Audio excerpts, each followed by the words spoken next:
நமது லகரம் நேயர்கள் அனைவருக்கும் வணக்கம். அனைத்து இந்திய அண்ணா திராவிட முன்னேற்ற கழகத்திலிருந்து ஓ பன்னீர்செல்வம் நீக்கப்பட்டார்.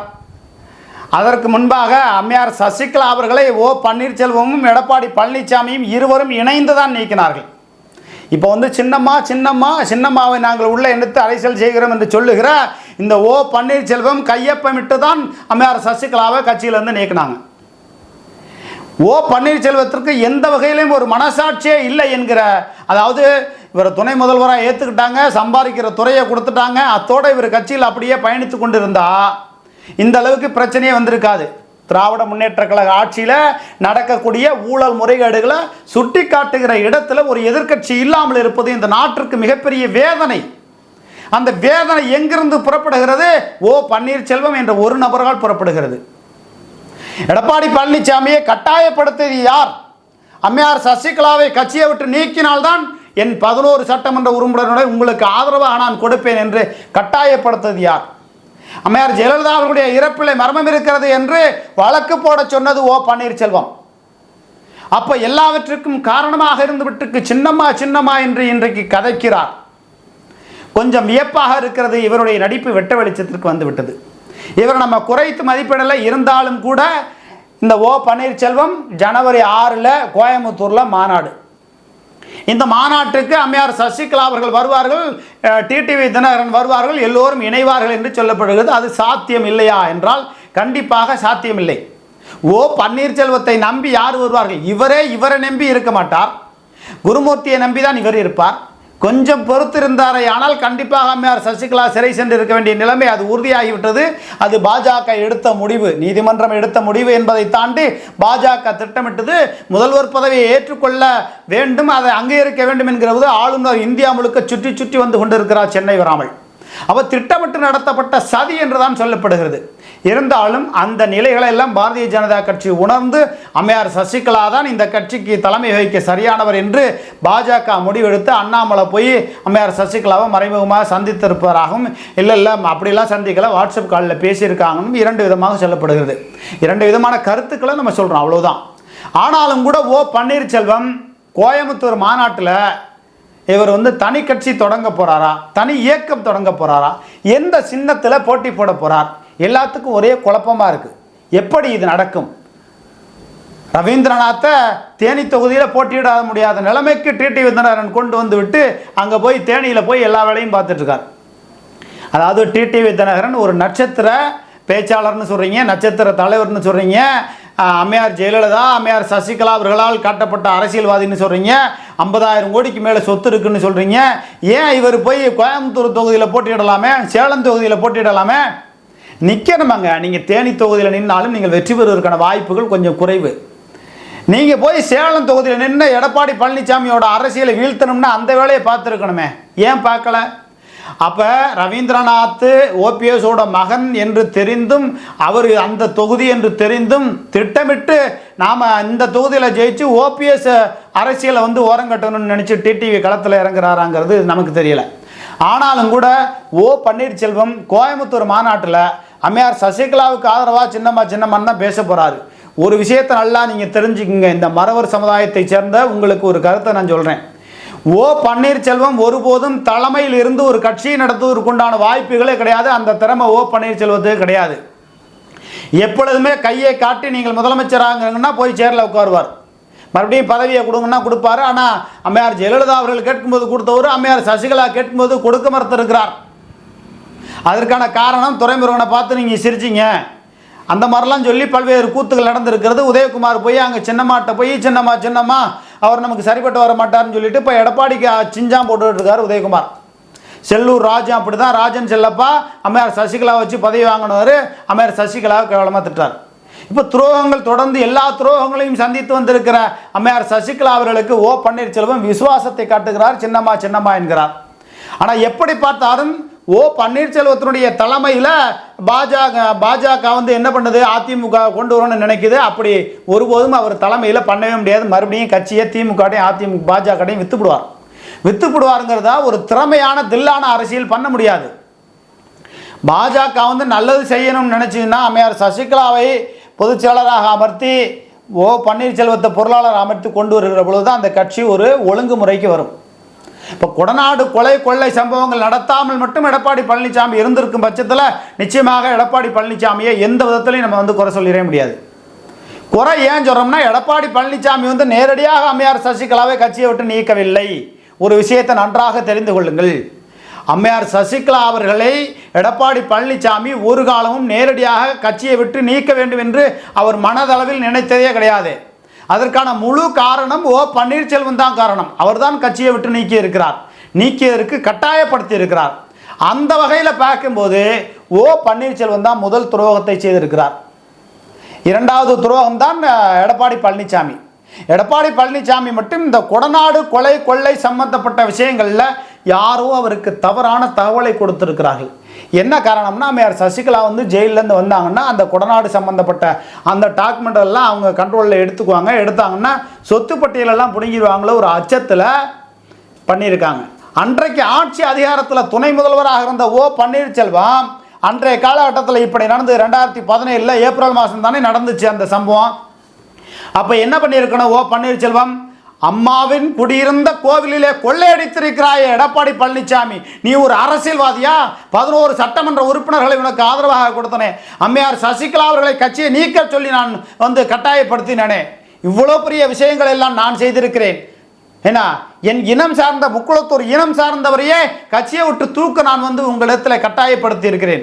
அந்த சூழ்நிலையில் அம்மாவின் குடியிருந்த கோவிலில் நீங்கள் போய் இந்த டாக்குமெண்ட் எடுத்திருக்கிறது, 4-5 கொலை பண்ணியிருக்கிறதுலாம் மிகப்பெரிய கொடுமை என்று ஓ பன்னீர்செல்வம் அன்றைய காலகட்டத்தில் உண்ணாவிரத போராட்டம், எனக்கு துணை முதல்வர் பதவி வேண்டாம், ஒரு மயிர் பதவி வேண்டாம், போங்கடான்னு சொல்லிட்டு அம்மாவின் குடியிருந்த கோயிலில் நீங்கள் போய் கொள்ளையடிச்சிருக்கேன்னு சொல்லி உண்ணாவிரத போராட்டம் நடத்தி இருக்கணுமா வேண்டாமா? அந்த வேலைகளை ஏன் செய்யலை ஓ பன்னீர்செல்வம்? அப்போ அன்னைக்கு வீட்டு வசதி வாரியத்தில் திருச்சியில் தில்லைநகர் 786 மட்டும் 300 கோடி ரூபா ஊழல் முறைகேடு நடந்துச்சு. ஒரு மாவட்டத்தில் ஒரு பகுதியில் அந்த வயலூர் சம்பந்தப்பட்டதில் ஹக்கீம் பிரியாணி மங்களன் மங்களி இதெல்லாம் இடம் வாங்கினுச்சுன்னு சொல்லி செய்தி போட்டது நான் தான். நம்ம எவனுக்கும் பயப்பட போங்கிற அவசியம் இல்லை. இதே அதிமுக ஆட்சியில் தான் நம்மளை பொய் கேஸ் தூக்கி உள்ளே வச்சிங்க. இன்றைக்கி அதிமுக எந்த நிலைமையில் இருக்குது? முன்னாள் அமைச்சர்களே நீங்கள் திட்டமிட்டு தானே இந்த வேலையை செய்கிறீர்கள். டிடிவி தினகரனுக்கு பேரவை தொடங்கிய ஒரே காரணத்திற்காக என் மீது பொய் வழக்கு போட்டீங்க. டிடிவி தினகரன் என்னை கண்டுக்கல, உழைச்சவரை எப்போதுமே டிடிவி தினகரன் கண்டுக்க மாட்டார். டாக்டர் வெங்கடேஷ் தான் டிடிவி தினகரனோட மச்சனை என்கிட்ட சொன்னார், எங்கள் அத்தா உழைச்சவரை மதிக்க மாட்டார், அதுவும் உங்களை மாதிரி ஆட்களை மதிக்க மாட்டார். அரசியல் என்ன தெரியுங்களா, காட்டி கொடுக்கணும், வேறு மாதிரி பண்ணணும், ஊற்றி கொடுக்கணும். அந்த மோசமான கேப்ப மாதிரித்தனமான வேலைகளை செய்யறதுக்கு நாங்கள் வரலை. சின்னம்மாவோட மணவாடுன்னு சொல்லி தான் நம்மளும் மணவாடுன்னு சொல்லி தான் டிடிவி தினகரனுக்கு பேரவை ஆரம்பிச்சோமே தவிர உங்களுக்கு கூஜா தூக்கிட்டு உங்களுக்கு குண்டிகளை விட்டு நாங்கள் அரசியலில் நாங்கள் பொழப்பு நடத்தணுங்கிற அவசியம் கிடையாது. அப்படிப்பட்டவனுக்கு தான் டிடிவி தினகரனுக்கு முக்கியத்துவம் கொடுத்து மணவகரன்லேருந்து மாணிக்கராஜாலேருந்து சேலஞ்சத்துலேருந்து எல்லாத்துக்கும் முக்கியத்துவம் கொடுத்தீங்க. எல்லாரும் உங்களை விட்டுட்டு ஓடி போயிட்டாங்க. கேட்டால் நாங்கள் கலட்டி போட்ட கோமணம் பாரு. ஆக இந்த மன்னார்குடி வகைராவை நம்பி நம்பி போய் எல்லோருமே மோசமாயிட்டாங்க. சரி, இந்த ஓ பன்னீர்செல்வமாவது அரசியலை சிறப்பாக பண்ணுவாரானா பார்த்தா அவரும் கிடையாது. என்ன, கட்சியிலேருந்து நீக்க சொன்னது ஓ பன்னீர்செல்வம் அம்மையார் சசிகலாவை. அந்த கொடநாடு கொலை கொள்ளை சம்பவம் நடந்த பொழுது வேடிக்கை பார்த்தது ஓ பன்னீர்செல்வம். மிகப்பெரிய துரோகம் செய்திருக்கிறார் ஓ பன்னீர்செல்வம். ஓ பன்னீர்செல்வத்தை ஜெயலலிதா அம்மையாரோட ஆத்மா ஒருபோதும் மன்னிக்காது. உடனே எல்லாருமே அவர் பொறுமையாக இருக்கார், அவ்வளவும் நடிப்பு. அவர் அம்மையார் ஜெயலலிதா அவர்களுக்கு என்ன நிலைமை ஆகணும்னு சொல்லி குதிரையை வெட்டி யாகம் பண்ணதெல்லாம் பல்வேறு சம்பவங்கள் சொல்கிறாங்க. மந்திரம் தந்திரமாகவே செய்து கொண்டிருக்கிறார்கள். எடப்பாடி பழனிசாமியும் ஓ பன்னீர்செல்வம் மந்திர தந்திர அரசியலே பண்ணி கொண்டிருக்காங்க. கேரளாவில் எத்தனை இடத்துல போய் நீங்கள் ஓதிக்கிட்டு இருக்கீங்க? எத்தனை நாளையாது இருக்கும்? நான் போய் என் கருப்பு கோயில் வேணுன்னா நீங்கள் எத்தனை மந்திரம் தந்திரம் பண்ணாலும் தடுத்தெறிஞ்சிட்டு போயிட்டே இருக்கோம். ஆகையினால ஓ பன்னீர்செல்வம் ஆரம்ப முதலே மிகப்பெரிய துரோகங்களை தொடர்ந்து செய்து கொண்டிருக்கிறார். கேசி பழனிசாமியை கட்சியை விட்டு தூக்குனது யார்? அன்வர் ராஜாவை கட்சியை விட்டு தூக்குனது யார்? ஓ பன்னீர்செல்வம் தானே கையெழுத்து போட்டார். எவ்வளோ பெரிய துரோகங்களை எல்லாம் செய்து விட்டு ஒன்றுமே தெரியாத மாதிரி நல்ல பிள்ளை மாதிரியே ஓ பன்னீர்செல்வம் எப்படி நடித்து கொண்டிருக்கிறார் என்பது தான் தெரியவில்லை. இப்படி நடிப்பவர்களை எப்படித்தான் இத்தனை ஆண்டு காலமாக அரசியல் அமைச்சர்களாக வச்சிருந்து அம்மையார் ஜெயலலிதா அவர்கள் கட்சி நடத்துகிறாங்கன்னு நமக்கே பெரிய ஆச்சரியமாக இருக்குது. கூட இருந்த அம்மையார் சசிகலா அவர்கள் தான் ஒட்டுமொத்தமாக எல்லாத்தையும் அனுசரித்து ஒரு ஆரிய பாப்பாத்தி ஒரு ஆரிய பின்னிடம் அந்த கட்சி இருந்தாலும் தமிழ் மண்ணிலே இருக்கக்கூடிய முக்குளத்தூர் இனத்தை சார்ந்தவர்களுக்கு ஒரு 17% பேருக்கு எல்லாருக்குமே முக்கியத்துவம் கொடுத்து எல்லாருமே இன்னைக்கு அமைச்சராக இருக்கீங்க, கொளுத்த பணத்தோடு இருக்கீங்க. நத்தம் விஸ்வநாதன் இலங்கையில் நிலக்கரி சுரங்கம் வச்சுருக்காரு, துபாயில் ஹோட்டல் வச்சுருக்காரு. இதெல்லாம் பாஜகவுக்கு தெரியாதா? ஒரு ரைடு விட தெரியாதா? ஏன் விடமாட்டேங்கிறீங்க? அதாவது உங்களுக்கு ஆதரவாக இருந்தால் ஒரு நிலைப்பாடு, எதிராக இருந்தால் ஒரு நிலைப்பாடு. செந்தில் பாலாஜி பாஜகவுக்கு எதிர்ப்பாக இருப்பார். கோயம்புத்தூர் பகுதியில் நம்ம வெல்ல முடியாதுங்கிற ஒரே காரணத்தினால ஊழல் முறைகேடுங்கிறது இருக்கட்டுங்க. யார் தான் எந்த அமைச்சர் தான் ஊழல் பண்ணலை? ஊழல் செய்யாத ஒரு அமைச்சரை சுட்டி காட்டி சொல்லுங்கள். ஊழல் செய்யாத ஒரு அமைச்சர் என்னிடத்துல வந்து பேட்டி கொடுக்க சொல்லுங்க. நான் ஊழலை எந்த ஊழலுமே பண்ணலை, எந்த கமிஷன் போக்குவரத்துக்குமே பண்ணலை. கட்டடங்கள் மிக சரியாக நடக்குது, நெடுஞ்சாலைத்துறையில் பணி சரியாக நடக்குது, பொதுப்பணித்துறையில் ஊழல் நடக்கலை, வேளாண்மை துறையில் ஊழல் நடக்கலை. யாராவது சொல்லுங்க. எல்லா துறையிலையும் ஊழல் முறைகேடு நடந்து கொண்டு தானே இருக்கிறது.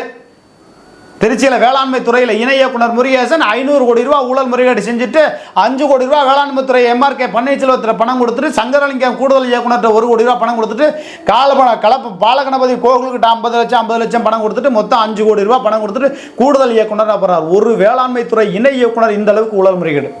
அப்போ அதிமுக ஆட்சியில் எடப்பாடி பழனிசாமி ஆட்சியில் எந்த அளவுக்கு ஊழல் முறைகேடு நடந்திருக்கும்? அந்த ஊழல் ஆட்சியிலே பங்கு கொண்டு பல ஆயிரம் கோடி சொத்து சேர்த்து மேற்கு தொடர்ச்சி மலையில் சொத்து சேர்த்தவர் தானே ஓ பன்னீர்செல்வம். இன்னைக்கு நல்லவர் மாதிரி நடிச்சுக்கிட்டு சின்னமாங்கிறீங்களே. ஆக இந்த அனைத்து இந்திய அண்ணா திராவிட முன்னேற்ற கழகத்திற்கு யார் அடுத்து பொதுச் செயலாளராக வரப்போறாங்க? இங்கே வந்து ஒரு தூய்மையானவர், அவருடைய புரட்சித் தலைவர் எம்ஜிஆர் அவர்களும் அம்மையார் ஜெயலலிதா அவர்களும் யாராவது ஒரு ஆத்மாவை ஏற்றுக்கொண்டு அவர்களை பொதுச் செயலாளராக அமைக்கும் ஒரு தூய்மையானவர் வரணும். யார் தூய்மையானவர் யார் இருக்காங்க அதிமுகவில்? யாராவது ஒருத்தரை கையை தூய்மையானவராக இங்கே அரசியலில் இருக்க முடியாது.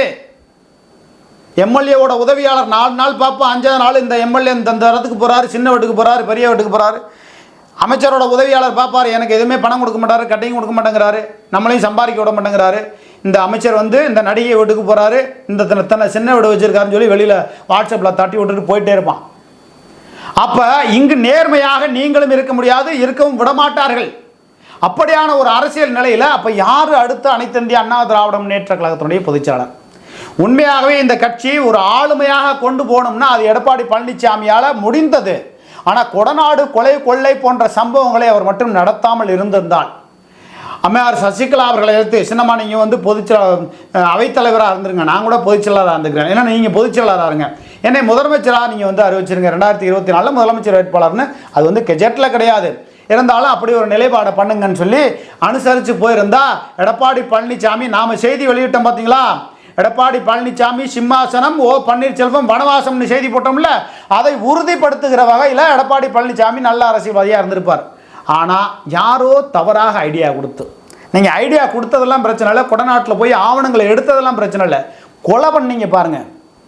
என்ன கொலைன்னா என்ன, எளிய ஆப்ரேஷன் பண்ணி சாம்பிள் பார்க்குறது மாதிரி அவங்களுக்கு ஓம் பகதூரும் சயானுடைய குடும்பமும் கனகராஜும் உங்களுக்கு வந்து என்ன சாம்பிள் பார்க்குறீங்களா? கொண்டு சாம்பிள் பார்க்குறீங்களா? ஏற்கனவே ஈட்டியில் குத்தி கொலை பண்ணது மாதிரி சாம்பிள் பார்க்குறீங்களா எடப்பாடி பழனிசாமி அவர்களே? அதிமுகவில் உள்ளவங்க என்ன எடப்பாடி பழனிசாமியை லகரம் ஆசிரியர் கடுமையாக பேசுகிறார். கொலை பண்ணியிருக்காங்க. கனகராஜுங்கிறவரை விபத்து மாதிரி ஏற்படுத்தி கொலை பண்ணியிருக்காங்க. ஷயானை கொலை பண்ணும்போது அவருடைய மனைவியும் மகளும் இறந்து போயிருக்காங்க. ஓம் பகதூரை கொலை பண்ணியிருக்காங்க. ஆப்ரேட்டரு கேமரா ஆப்ரேட் பண்ணுற தினேஷ் என்பவரை கொலை பண்ணியிருக்காங்க. அப்போ இத்தனை கொலைகளை செய்தால் எப்படி தப்பிக்க முடியும்? சட்டத்தின் பார்வையிலிருந்து தப்பிக்கலாம். ஒவ்வொரு தடவையும் சட்டத்தின் பார்வையிலிருந்து சதா சிவமாக அவர் வந்து தப்பித்து கொண்டே இருக்கிறார். ஆனால் அந்த சதா சிவமே ஒரு காலகட்டத்தில் கையை விட்டுருவாங்க. ஆகையினால எடப்பாடி பழனிசாமி நிச்சயமாக தண்டனை பெறுவார், மாற்று கருத்தே இல்லை.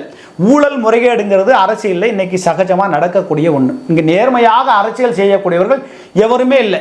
அதில் வந்து கமாண்டில் போடுவீங்க, நாம் தமிழர் கட்சி நேர்மையாக அரசியல் செய்யுது. யாருமே இங்கே நேர்மையாக அரசியல் செய்ய முடியாது. எஸ்பி வேலுமணிக்கிட்ட 30 கோடி ரூபா அவர் பணம் வாங்கினார் 2021ங்கிற செய்தியை நம்ம வெளியிடுறோம்.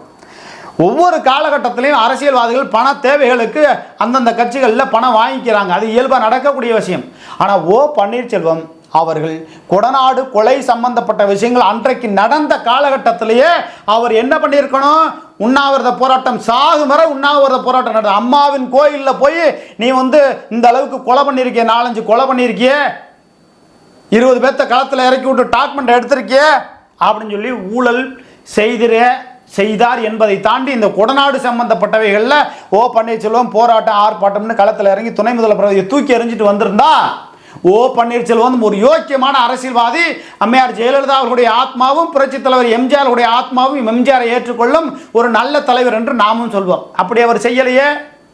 தொடர்ந்து இது போன்ற சம்பாதிக்கிற காலகட்டத்தில் எடப்பாடி பழனிசாமி கிட்டேயே அப்படி ஒட்டிக்கிட்டு ஜம்முன்னு இருந்துக்கிட்டு மேற்கு தொடர்ச்சி மலை வரலையும் சொத்து வாங்கிக்கிட்டு இப்போ நாங்கள் எடப்பாடியை தூக்குறோம்னா அது சட்டம் பார்த்துக்கும். நீங்கள் ஆளுமையாக அந்த அனைத்து இந்திய அண்ணா திராவிட முன்னேற்ற கழகத்தை ஒருபோதும் நடத்த முடியாது. இன்னும் ஓ பன்னீர்செல்வம் தான் கட்சியோட ஒருங்கிணைப்பாளர் பொதுச் செயலாளர்லாம் வந்துட்டு ஒன்றிய செயலாளர் முதற்கொண்டு குறுநில மன்னர்களாக செயல்படுவாங்க. கேட்கறதுக்கு ஆள் இல்லாமல் போயிடும். கட்சியை முறையாக ஒரு ஜாம்பவனாக நடத்தணும்னா அதுக்கு அம்மையார் சசிகலா மட்டும்தான் சாத்தியப்பட்டு வருவார். ஆகையினால ஓ பன்னீர்செல்வம் கோயம்புத்தூரில் நடக்கக்கூடிய மாநாட்டில் வழக்கம் போல காஞ்சிபுரம் மாநாட்டில் மழை வந்துச்சு பேசலை, இங்கேயும் மழை வந்துச்சுன்னா பேசாமல் இறங்கி வந்துடுவார். கோயம்புத்தூர் மாநாட்டில் ஒரு கும்பலை காமிப்பாங்க. எஸ்பி வேலுமணி அவர்கள் மறைமுகமாக ஆதரவு கூட தெரிவிக்கலாம் அல்லது பணமும் கூட கொடுக்கலாம், மாற்றுக்கிறது இல்லை. ஆனால் இந்த ஜனவரி டிசம்பர் முடிஞ்சு ஜனவரி ஒரு 15க்குள்ளார அனைத்து இந்திய அண்ணா திராவிட முன்னேற்ற கழகத்தை பாஜக இணைத்து கூட்டணியில் சேர்க்கக்கூடிய ஒரு நிலை வரும். இல்லை என்றால் அம்மையார் சசிகலா அவர்களே அனைத்து இந்திய அண்ணா திராவிட முன்னேற்ற கழகத்தில் இது பண்ணிவிட்டு அங்கே ஒரு 3 கட்சியோடு அங்கிட்டு ஒரு கூட்டணி, இங்கிட்டு டிடிவி தினகரன், ஜான் பாண்டியன், கிருஷ்ணசாமி இங்கிட்டு ஒரு கூட்டணி வச்சுக்குவாங்க. பாமக அதிமுகவோட கூட்டணி போகும். அப்படியான ஒரு பிரித்தாளும் நிலைமையை செஞ்சு ஒரு நிலைப்பாடுகளை பாஜக கொண்டு வரும் அப்படிங்கிறதான் சொல்லப்படுகிறது. பாஜக மேலே இருக்க முதலாளி இப்போ ராஜேந்திர பாலாஜி சொன்னது மாதிரி எல்லாம் எங்கள் டாடி முடிவெடுப்பாருன்னு சொன்ன மாதிரி எல்லாம் மோடி கையில் இருக்குது. என்ன நடக்கப் போகிறது என்பதை பொறுத்திருந்து பார்ப்போம். நன்றி, வணக்கம்.